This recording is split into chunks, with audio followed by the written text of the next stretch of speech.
Good morning, all of you. My name is Megha Kanwar Rajawar. I am lecturer in Regional College of Pharmacy.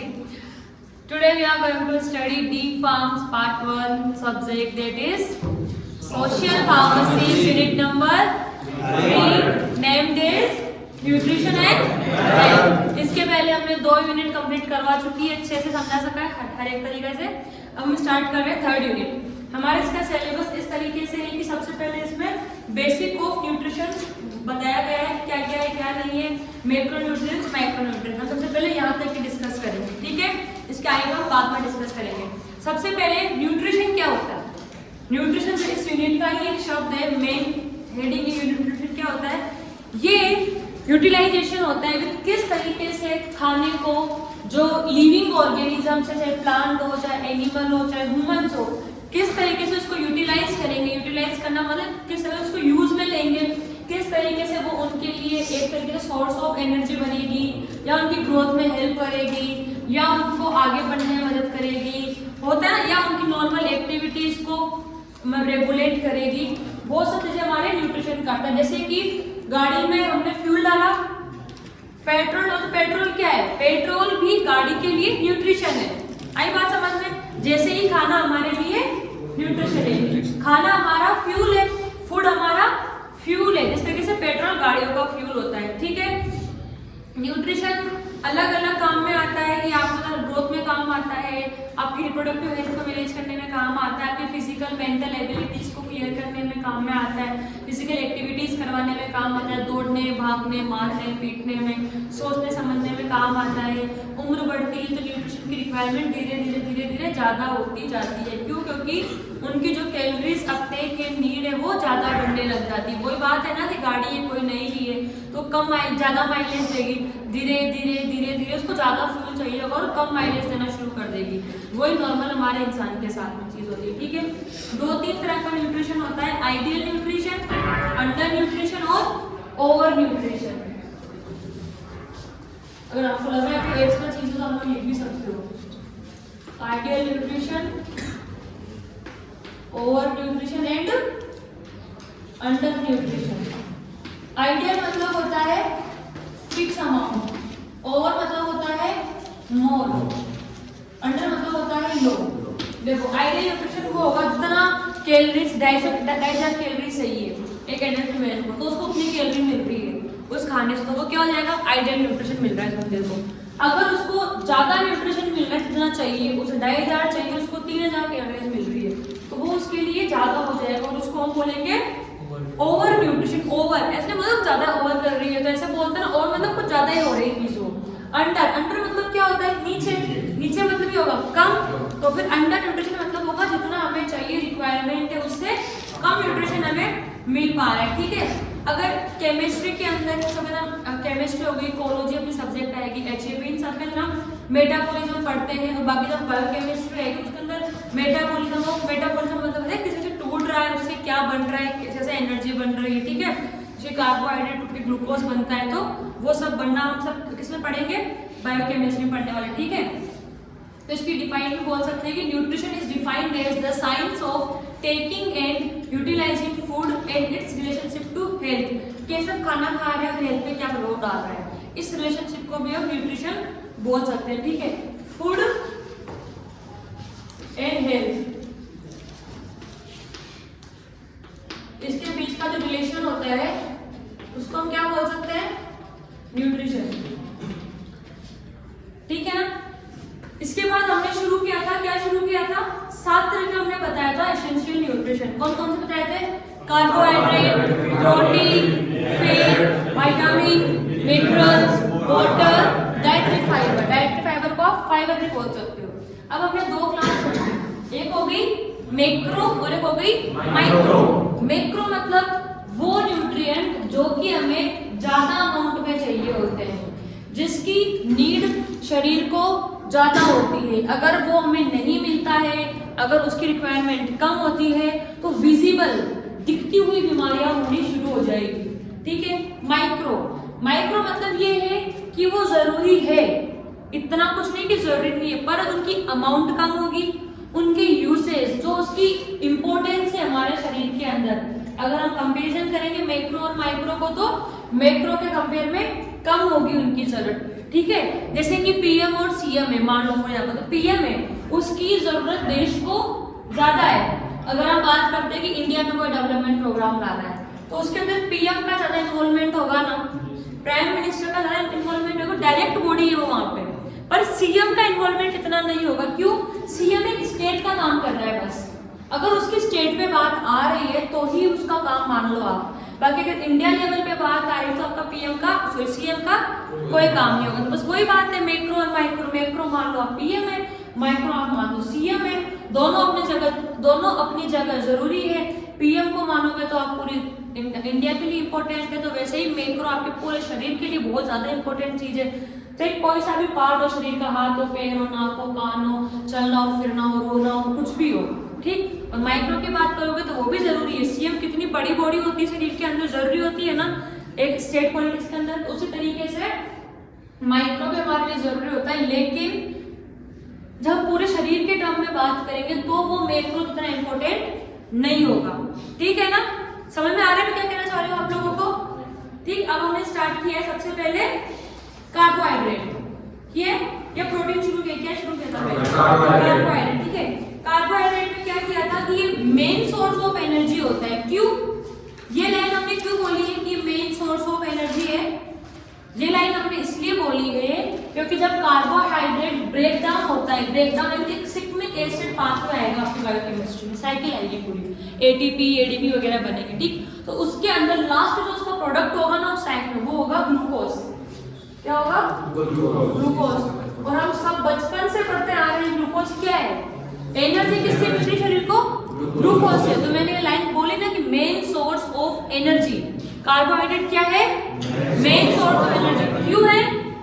क्योंकि इससे glucose बन रहा है और glucose ही हमारे शरीर की सारी एनर्जी रिक्वायरमेंट्स को कंप्लीट कर रहा है, ठीक है। ग्लूकोज ही हमारे शरीर में एक तरीके से एनर्जी देने का काम कर रहा है, ठीक। एक जो अगर आप 1 ग्राम मानोगे कार्बोहाइड्रेट का तो कितनी एनर्जी दे रहा है आपको? 4 kcal पर ग्राम, ठीक है। आप लोगों की कैलोरीज पढ़ी है, कैलोरी क्या होती है? कैलोरीज वो यूनिट होती है, calories are those unit which are used to give us nutritive value. जैसे कि किलोमीटर एक नापने की वो है ना, रेंज है, डिस्टेंस को किलोमीटर में मानेंगे, नापेंगे, उस तरीके से हमारी एनर्जी है वो हम किसके अंदर नाप के चल रहे हैं? और कैलोरीज में नाप के चल रहे हैं, ठीक। इतनी कैलोरीज आएगी तो हमारा शरीर अच्छे से काम करेगा, 2500 कैलोरी आएगी तो अच्छे से काम करेगा, ठीक है ना। कैलोरीज एक यूनिट है जो कि बताएगा हमें कि हमारे शरीर को इतना एनर्जी चाहिए, इतना फ्यूल चाहिए, इतना ये सब कुछ चाहिए प्रॉपर वर्किंग करवाने के लिए शरीर को, ठीक है। तो 4 किलो कैलोरीज पर ग्राम मिलता है हमें किससे? कार्बोहाइड्रेट, ठीक। कार्बोहाइड्रेट किस किस से मिलकर बनता है? Carbon, hydrogen, oxygen. नाम में आ रहा है कार्बोहाइड्रेट, कार्बो मतलब कार्बन, हाइड्रेट H2O होता है तो O और H। पर इसके अंदर याद रखने वाली बात है कि इसमें H2O की रिएक्शन नहीं होती, पानी नहीं बनता है इसमें, क्योंकि जो अमाउंट ऑफ ऑक्सीजन होता है ना, ऑक्सीजन जितना चाहिए होता है हाइड्रोजन से जुड़ने के लिए उतना नहीं होता है। तो अगर इम्बैलेंस होगा तो ऑब्वियस सी बात है पानी नहीं बनने वाला वहां पे, ठीक। तो H2O नहीं बनेगा और ये किस किस से मिलकर बनता है? Carbon, hydrogen and oxygen. ये हमारी बॉडी को मेंटेन करने की बहुत ज्यादा जरूरी होता है, ठीक है। हमारी बॉडी में प्रोटीन, फैट ये सब जरूरी, पर उनसे ज्यादा जरूरी क्या है? आपके कार्बोहाइड्रेट, ठीक है। डेली हमें 400 से 500 ग्राम कार्बोहाइड्रेट खाने की जरूरत होती है, डेली रिक्वायरमेंट होती है ऑन एन एवरेज। हम लड़के लड़की की बात नहीं कर रहे, नॉर्मल एवरेज बात करते हैं, ठीक है। अगर आपको कुछ एक्स्ट्रा चीज लग रही है यहाँ पे लिखी हुई तो आप उसको लिख सकते हो, क्लियर है। हमने इसके फंक्शंस देखे, फंक्शन क्या है कि सोर्स ऑफ एनर्जी है, एनर्जी प्रोवाइड करवा रही है, ठीक। इसके अलावा क्या है कि कुछ एमिनो एसिड्स होते हैं हमारे शरीर के अंदर, सर्टेन एमिनो एसिड्स होते हैं, एमिनो एसिड की फॉर्मेशन भी करवाता है ये, एमिनो एसिड फॉर्मेशन। सर्टेन मतलब कुछ, ठीक है, कुछ एमिनो एसिड की फॉर्मेशन में भी ये काम आता है। और थर्ड है जब फैट होता है, जैसे कार्बोहाइड्रेट से ग्लूकोज बन रहा है, ध्यान दो, कार्बोहाइड्रेट से ग्लूकोज बन रहा है, वैसे ही फैट से फैटी एसिड्स बनेंगे, ठीक है। एनर्जी का जो सोर्स है, समझ रहे हो ना, कार्बोहाइड्रेट आप खा रहे हो, ग्लूकोज उसका एंड प्रोडक्ट आ रहा है, एनर्जी में दे रहा है। फैट हम खा रहे हैं, फैटी एसिड उसका एंड प्रोडक्ट आ रहा है, जिससे हमें एनर्जी मिल रही है। तो फैट को ऑक्सीडाइज करवा के फैटी एसिड बनवाने के अंदर भी कार्बोहाइड्रेट का काम होता है। आई बात समझ? कार्बोहाइड्रेट के बहुत से काम है, एनर्जी दे रहा है आपको, ये एमिनो एसिड बनाने में काम कर रहे हैं, प्रोटीन में भी काम आ रहा है एक तरीके से। थर्ड है, फैट को टूट के फैटी एसिड बनने के अंदर भी कार्बोहाइड्रेट का काम आ रहा है, ठीक है। कुछ सोर्स है इसके, नॉर्मली स्टार्च हो गया, स्टार्च एकदम आलू में, इन सब में मिलता है ना, आलू, बीट रूट, गाजर, इन सब में भी स्टार्च मिलता है, ठीक है। इसके बाद सबसे ज्यादा न्यूट्रिशन हमें स्टार्च से ही मिलता है। सेकंड है शुगर, शक्कर जो आती है, glucose, fructose, maltose, galactose, sucrose होती है ना, इन सब से भी हमें कार्बोहाइड्रेट मिलता है, ठीक है। सेल्यूलोज वगैरह होता है। सेल्यूलोज एक ऐसी चीज होती है जो कि हमारा शरीर नहीं पचा सकता है।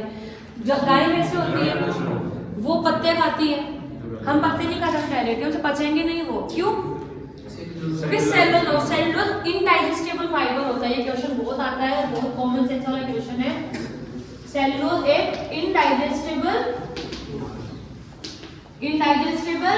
फाइबर होता है। क्या होता है सेल्यूलोज से? इनडाइजेस्टेबल फाइबर होता है। इनडाइजेस्टेबल में डाइजेस्ट नहीं होता, जो हमसे पच नहीं सकता है, तो पचेगा नहीं, तो उसको पचना बहुत ज्यादा मुश्किल हो जाएगा, ठीक है। और वो हमारे शरीर में इकट्ठा होकर टॉक्सिन भी बन सकता है। तभी हम डायरेक्ट पत्ते नहीं खाते, निकाल के खाए नहीं किसने पत्ते से निकाल के।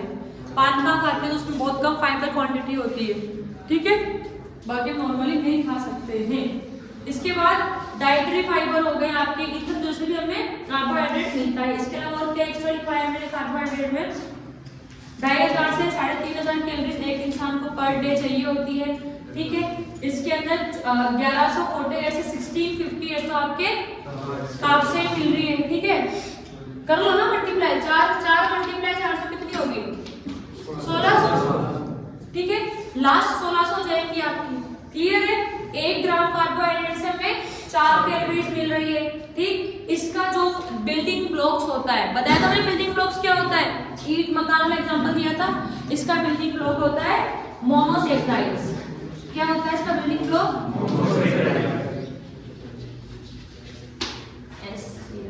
मोनोसेक्राइड्स इसके बिल्डिंग ब्लॉक्स होते हैं।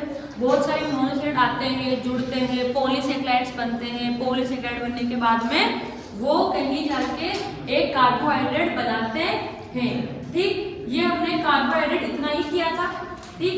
सेकंड हम आ गए थे प्रोटीन पे। प्रोटीन एक बहुत जरूरी चीज है हमारी ग्रोथ करवाने के लिए, शरीर की मेंटेनेंस करने के लिए। डीएनए, आरएनए जो कुछ भी बन रहे हैं वो सब प्रोटीन की हेल्प से ही बन रहे हैं, क्यों? एमिनो एसिड्स आते हैं, ग्लूटामाइन, थायमिन, लाइसिन आते हैं, एडेनोसिन वगैरह हमने पढ़ा होगा। TRNA, transfer RNA, mRNA, ribosomal RNA, rRNA, messenger RNA, वो ऐसे आके जुड़ते हैं ना। राइबोसोमल फैक्ट्री है यूएस तरीके से, यहाँ पे एक एमआरएनए की स्ट्रैंड रहती है, यहाँ पे दूसरी आती है, ऐसे ऐसे जुड़ती जाती है ना वो, फिर यहाँ से निकल के ऐसे डीएनए बनता है। तो वो सब आपके प्रोटीन की वजह से ही हो रहा है। तो डीएनए बन रहा है तो आपके जीन्स में काम आ रहा है, प्रोटीन बन रहा है तो आपकी एनर्जी देने में काम आ रहा है, मेंटेनेंस करवाने में काम आ रहा है, ग्रोथ करवाने में काम आ रहा है आपके। तो कार्बोहाइड्रेट तो आपके मेनली सोर्स एनर्जी का था, उसके बाद प्रोटीन आपके मेंटेनेंस, ग्रोथ, उन सब में था। जो हमारे शरीर का वजन होता है, मान लो कोई आदमी 100 किलो का है तो उसका 20 किलो वजन सिर्फ प्रोटीन की वजह से ही होगा, ठीक है। 20% of weight of a man is only due to protein. Clear है ये चीज? ये कॉम्प्लेक्स होते हैं, ये कॉम्प्लेक्स ही हमें देखा है ना कि एक पे दूसरा एंटी आके जुड़ रहा है, तो कॉम्प्लेक्स मॉलिक्यूल हो गया एक तरीके से, ठीक। कॉम्प्लेक्स कंपाउंड होता ही है। इसके अलावा क्रिस्टलाइन फॉर्म के अंदर ज्यादा पाया जाता है हमें प्रोटीन, ठीक है। अगर कुछ एक्स्ट्रा लगा आप लिख भी सकते हो, क्रिस्टलाइन फॉर्म में हमें एक्स्ट्रा मिलता है ये। इसके अलावा इसके अंदर भी carbon, nitrogen, oxygen, hydrogen, sulphur, क्या क्या होता है इसमें?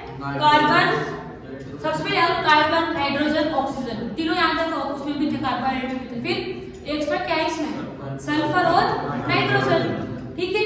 ये सब मिलके आपका प्रोटीन बनाते हैं, जिसके अंदर सबसे ज्यादा होगा कार्बन, फिर उससे कम होगा नाइट्रोजन, उससे कम होगा ऑक्सीजन, उससे कम होगा हाइड्रोजन और उससे भी कम होगा आपके सल्फर। क्लियर है? फॉस्फोरस वगैरह भी होता है इनमें, आयरन वगैरह भी होता है इनके अंदर, ठीक है। ये इसका बिल्डिंग ब्लॉक्स क्या है प्रोटीन का? प्रोटीन का बिल्डिंग ब्लॉक्स क्या है? Amino acids. बताया ना मैंने, एमिनो एसिड के बनते हैं। तो प्रोटीन का बिल्डिंग ब्लॉक हो गया आपके एमिनो एसिड। बहुत सारे, इस एमिनो एसिड से इस एमिनो एसिड से ये वाला एमिनो एसिड जुड़ रहा है ना, तो एक बॉन्ड के थ्रू जुड़ेंगे और इस बॉन्ड को हम बोलते हैं पेप्टाइड बॉन्ड। ये आपके सब बायोकेमिस्ट्री में बहुत ज्यादा डीपली पढ़ने वाले हो, ठीक है। PEPTIDE, पेप्टाइड बॉन्ड के थ्रू आपके एमिनो एसिड जुड़ेंगे और जैसे ही आपके एमिनो एसिड जुड़ेंगे वो आपके प्रोटीन बनाना शुरू कर देंगे, ठीक है। हमारे बॉडी में दो तरह के प्रोटीन होते हैं, एसेंशियल प्रोटीन और non essential protein. Essential protein, non essential protein, proteins क्या होते हैं? जो शरीर में बन रहे हैं या फिर नहीं बन रहे हैं?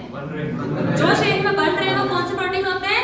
Non essential. जो शरीर में नहीं बन रहे हैं वो कौन से होते हैं? एसेंशियल। कितने तरह के प्रोटीन होते हैं? 20 तरह के, ठीक। इन 20 में से 8 आपके एसेंशियल होंगे, मतलब जो शरीर के बाहर बन रहे हैं, जो शरीर में नहीं बन रहे हैं। वेरी गुड, बहुत अच्छी चीज है, आप लोगों को याद है तो, ठीक। नॉन एसेंशियल हो गया, एसेंशियल हो गया। और अगर कोई प्रोटीन है, ठीक, अगर हमने एक टर्म दी बायोलॉजिकल कंप्लीट, ये एक टर्म है,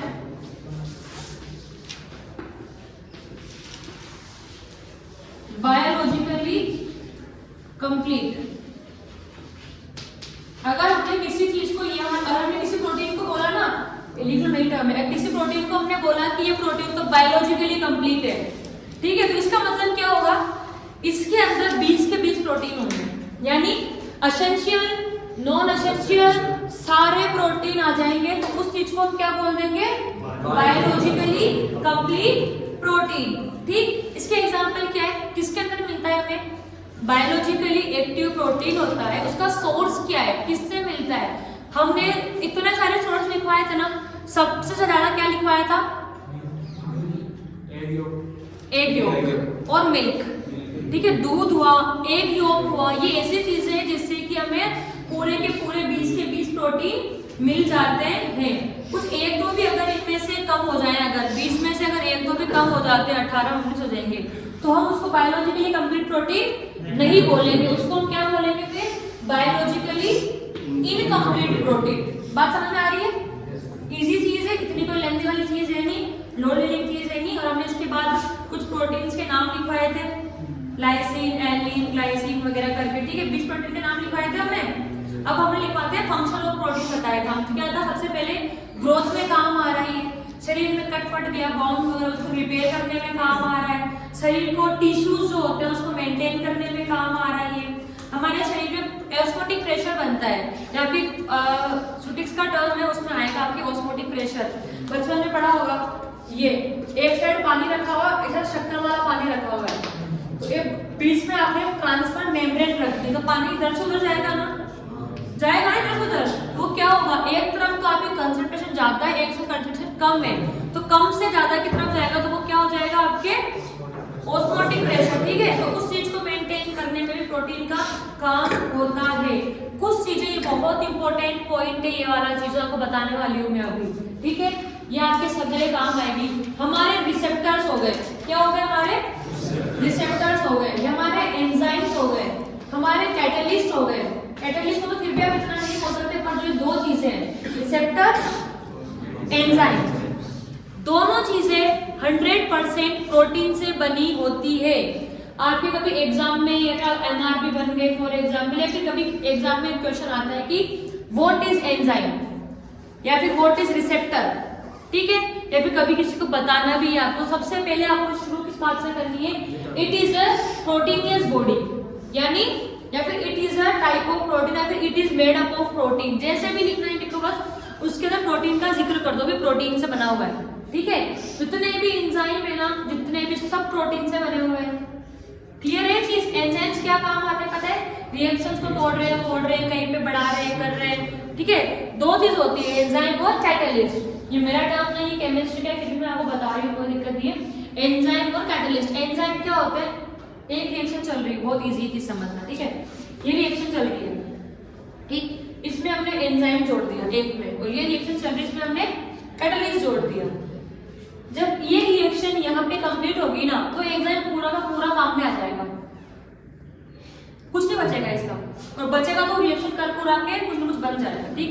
पर जो कैटलिस्ट है ना वो चालाक होता है, वो क्या करता है, वो रिएक्शन है, यहाँ पे रिएक्शन हो रही है, यहाँ पे रिएक्शन खत्म हो रही है, अब इसके पास 3 ऑप्शन है, इसके पास कोई ऑप्शन नहीं जो खत्म होना पड़ेगा, इसके पास 3 ऑप्शन, या तो ये खत्म हो जाए कैटलिस्ट, या फिर ये बच जाए और बचा कुचा वापस यूज कर लेंगे दूसरी जगह, तीसरा किसी और से जुड़ा के ये उसमें यूज हो जाए, ठीक है। तो कैटलिस्ट जरूरी नहीं है कि पूरा का पूरा यूज होगा उसके अंदर, बट एंजाइम पूरा का पूरा यूज होने वाला है आपकी रिएक्शन के अंदर, ठीक है ना। अगर आप रिएक्शन में डाल दें तो पूरा का पूरा आपके वहीं पे ही काम आएगा। हार्मोन हो गए आपके, हीमोग्लोबिन हो गए आपकी, एंटीबॉडीज हो गई आपकी, ये सब प्रोटीन इनके अंदर बहुत ज्यादा इंपॉर्टेंट रोल प्ले करता है इनके बनने के अंदर, ठीक है। किस किस के बनने में काम करता है, रिसेप्टर, एंजाइम, हीमोग्लोबिन और हार्मोन हो गए आपके, ठीक है, इन सबको बनने में काम करता है। कैलोरीज अगर हम कम ले रहे हैं, जो कि हमें प्रोटीन एनर्जी नहीं मिल पा रही, कम कैलोरीज की वजह से हमें एनर्जी नहीं मिल पाती है, तो ये इसका प्राइमरी फंक्शन होता है प्रोटीन का कार्बोहाइड्रेट को लेना। कार्बोहाइड्रेट हम इतने अमाउंट में नहीं ले पा रहे, हमारे शरीर में इतना ग्लूकोज नहीं बन पाया, तो एनर्जी तो चाहिए होगी ना, मर थोड़ी जाएगा इंसान, तो क्या होगा, प्रोटीन लेगा, तो प्रोटीन की वजह से उसको एनर्जी मिलेगी, तो ये सेकेंडरी सोर्स हो जाएगा एनर्जी का। कार्बोहाइड्रेट काम में आएगा, जैसे ही कार्बोहाइड्रेट खत्म हो जाएगा हमारे शरीर में कार्बोहाइड्रेट कमी आना शुरू हो जाएगी, हमारे खाने में इसमें कार्बोहाइड्रेट नहीं मिलेगा, तो उसके बाद में क्या होगा, उसके बाद में हमारा शरीर किससे एनर्जी लेना शुरू करेगा, प्रोटीन से एनर्जी शुरू। और अगर शरीर ने प्रोटीन से एनर्जी लेनी शुरू कर तो बीमारियां आनी शुरू हो जाएगी। वही बात है ना कि एक तो आप जिस पे डिपेंडेंट आप उससे काम करवा रहे हो बार बार, और उससे नहीं करवा रहे किसी और से करवाने लगोगे तो थोड़ा बहुत नोकझोंक तो होगी दोनों में, थोड़ी बहुत मिस कॉम्प्लिकेशंस तो आएगी ना, भी ऐसे करना है वैसे करना है, तो वही वाली बात है। शरीर को मेन एनर्जी कार्बोहाइड्रेट से ही चाहिए, अगर कार्बोहाइड्रेट से एनर्जी नहीं दे पा रहे, कम हो गया, खत्म हो गया, शरीर में नहीं आया तो क्या होगा, उसको एनर्जी तो लेनी पड़ेगी, एनर्जी फिर प्रोटीन से लेगा, प्रोटीन से एनर्जी लेगा तो थोड़ा बहुत उसके बुरा हाल होना शुरू हो जाएगा शरीर का, ठीक है, पीला होना शरीर, ये सब हो जाएगा। जो बॉडी की डिफेंस होती है उसमें प्रोटीन का काम आता है। डिफेंस में कैसे आएगा, क्या बनाएगा डिफेंस के लिए ये, हाँ WBC यानी कि एंटीबॉडीज, ठीक है। बॉडी के डिफेंस से प्रोटीन कैसे काम आएगा, सुने जा रहे हो, पर कोई अगर इस चीज को नोट नहीं कर रहा है ना, मैंने फंक्शंस आपको मैं कंटिन्यू बताई जा रही हूँ, आपको बताइए चीज, ठीक है। तो अगर आपको लगता है कोई चीज मैं नोट कर सकता हूँ जिससे कि मेरी वैल्यू ऐड हो सकती है इसके आंसर में, तो आप प्लीज वो लिखते हुए जाइए, क्योंकि मैं एक चीज को 2 या 3 बार रिपीट कर दूं तो आप पीछे नहीं होगे उस चीज में, ठीक।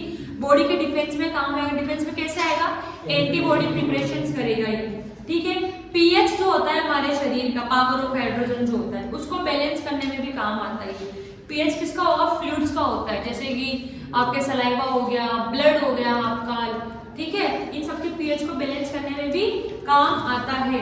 हमारे शरीर के अंदर इकलौता one and only source of nitrogen protein, ये इंपॉर्टेंट बात है, हमारे शरीर में इकलौता source, one and only source of nitrogen is protein. जैसे कि मैंने बताया main source of energy is carbohydrate, वैसे ही इकलौता source of nitrogen is protein. इकलौता मतलब जो मेन होता है, ठीक है। सोर्स क्या है इसके, एनिमल सोर्स में बात करोगे तो मीट आ गए, मच्छी आ गई, अंडे आ गए, एग योग आ गया, ठीक है। वेजिटेबल में बात करोगे तो ग्रीन लीफी वेजिटेबल्स आ जाएगी, दाल आ जाएगी, नट्स यानी कि मूंगफली आ जाती है, तो बीज वाली आती है सोयाबीन टाइप की, वो सब वो आ जाएंगे, फलियां आ जाएंगी, ठीक है। इसके अंदर भी यही है कि 1 ग्राम आपके प्रोटीन कितनी एनर्जी देता है, लिखवाया था मैंने लास्ट टाइम, 4 कैलोरीज पर ग्राम, ठीक है। इसके बाद हमने इसकी डिफिशियंसी लिखवाई थी, प्रोटीन डिफिशियंसी डिजीज, क्वास्कर और मैरिस्मस। क्वास्कर में क्या था कि ये सिर्फ और सिर्फ प्रोटीन की डिफिशियंसी होगी, पर मैरिस्मस में क्या है, प्रोटीन भी हमें कम मिल रहा है और पास में कैलोरीज भी कम मिल रही है, कुल मिला के ये नहीं कुछ भी नहीं मिल रहा।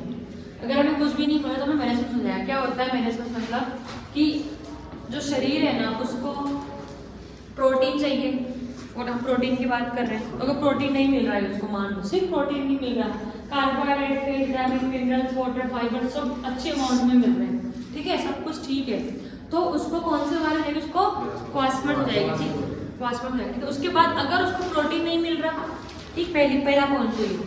दूसरा पॉइंट प्रोटीन के साथ में उसको दूसरी चीजें भी नहीं मिल रही, शायद कार्बोहाइड्रेट कम मिल रहा है, विटामिन ज्यादा मिल रहा है, मिनरल्स मिल ही नहीं रहा है, ठीक है, तो कैलोरीज भी डिस्टर्बेंस हो जाएगी हमारी, हो जाएगी ना हमारी कैलोरी 2500 कैलोरी चाहिए और उसको सिर्फ 1100 कैलोरी मिल रही है, तो वो हमारे मैनेजमेंट हो जाएगा। और ये हमारा कुपोषण जो बोलते हैं ना, मेल न्यूट्रिशन, उसके अंदर आने वाली चीजें ही हमारे, ठीक है।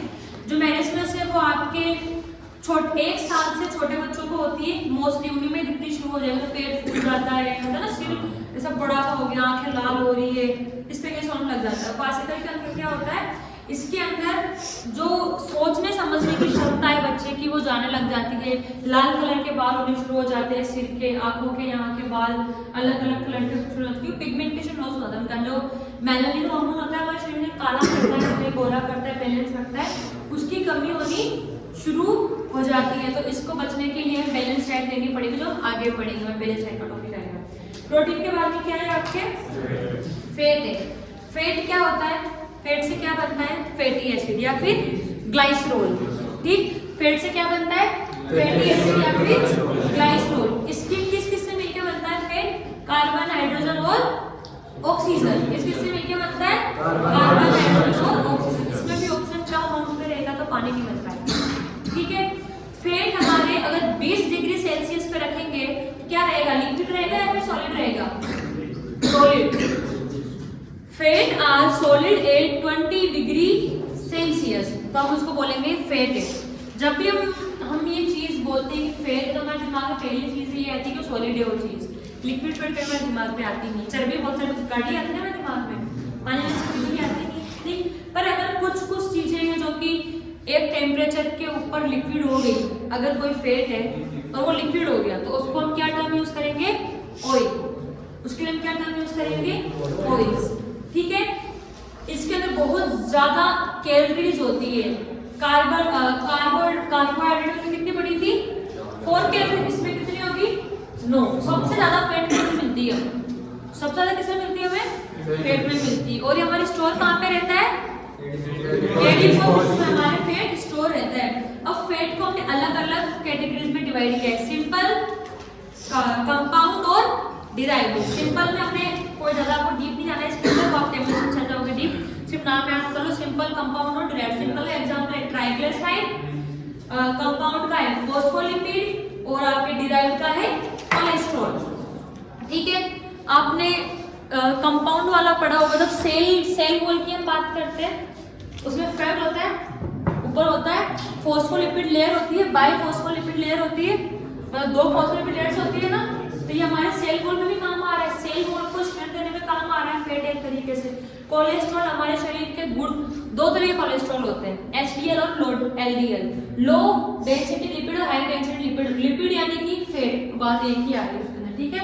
तो ये हमारे शरीर में अच्छे भी हो सकते हैं, बुरे भी हो सकते हैं। बुरे कब होंगे, जब हमारे शरीर के अंदर जमना शुरू हो जाएंगे, तो ये बुरे होने शुरू हो जाएंगे।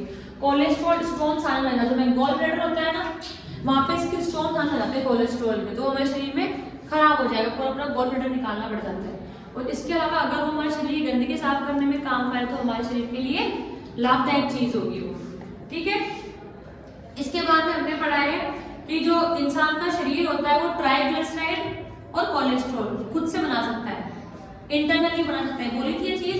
पर जो आपके फॉस्फोलिपिड्स हो गए, उसको बनाने के लिए उसको थोड़ी बहुत मेहनत चाहिए होती है, उसको बाहर से वो यूजेस लेने पड़ते हैं, उसको बाहर से वो खाना लेना पड़ता है, जिससे कि उसका फॉस्फोलिपिड बहुत इजीली बन पाए और उसकी सेल की स्ट्रेंथ मेंटेन रह पाए।